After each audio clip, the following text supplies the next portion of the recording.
भारत में एक ऐसा राजा हुआ जिसका नाम सुनते ही लोग आज भी सिर झुकाकर सम्मान करते हैं, राजा हरिश्चंद्र। वह सिर्फ एक राजा नहीं थे, बल्कि सत्य, धर्म और वचन पालन के प्रतीक थे। उनके राज्य में दुख, भुखमरी, अन्याय जैसे शब्दों का कोई अस्तित्व नहीं था।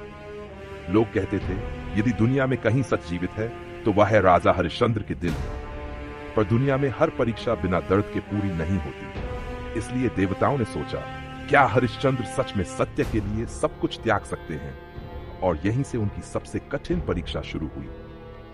स्वप्न से शुरू हुई परीक्षा। एक रात राजा हरिश्चंद्र सो रहे थे। सपने में ईशी विश्वामित्र प्रकट हुए। उन्होंने कठोर स्वर में कहा, राजन, तुम्हें मेरा यज्ञ संपन्न कराने के लिए पूरा राज्य दान देना होगा।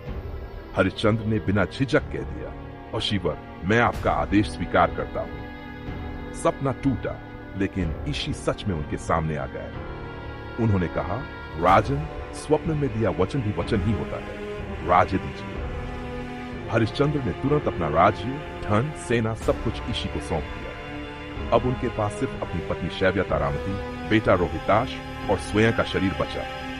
पर परीक्षा यहीं खत्म नहीं हुई। विश्वामित्र ने कहा, दान तो दे दिया, पर दक्षिणा अभी बाकी है। हरिश्चंद्र ने पूछा, ईशीवर, दक्षिणा कितनी है? विश्वामित्र बोले, बहुत अधिक।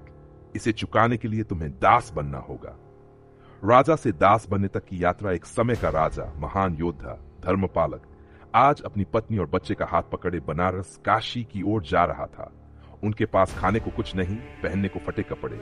उनकी पत्नी बोली, स्वामी, हम दुख झेल लेंगे, पर सत्य से पीछे मत हटिएगा। हरिश्चंद्र मुस्कुराए, सत्य से बड़ा कोई धर्म नहीं शैव्या। जब तक जीवन है वचन निभाऊंगा। काशी पहुंचकर उन्हें कोई काम नहीं मिला। आखिर मजबूर होकर उन्होंने श्मशान के रखवाले से कहा, मुझे नौकरी चाहिए। रखवाले ने कहा, यहां काम कठिन है, मृत शरीरों की चिता जलानी पड़ती है। हरिश्चंद्र ने कहा, सत्य के लिए मैं कोई भी काम करूंगा।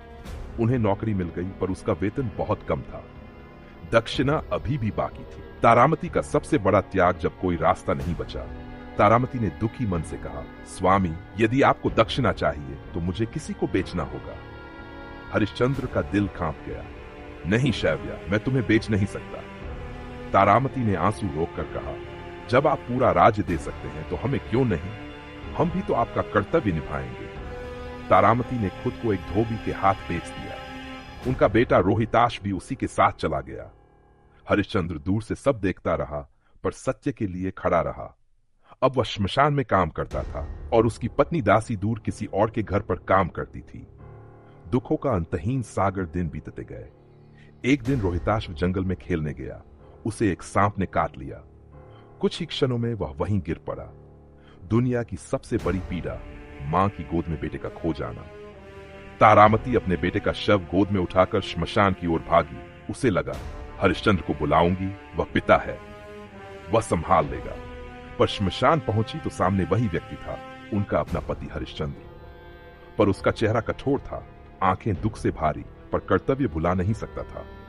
तारामती रोते हुए बोली, स्वामी, यह हमारा बेटा है, इसकी चिता तैयार कर दीजिए। हरिश्चंद्र का दिल टूट चुका था, लेकिन उसने कहा, नियम है कि किसी भी शव को अंतिम संस्कार से पहले श्मशान शुल्क देना होगा। तारामती हतप्रभ रह गई। स्वामी, मेरे पास तो कुछ नहीं है। हरिश्चंद्र ने आंखें बंद की।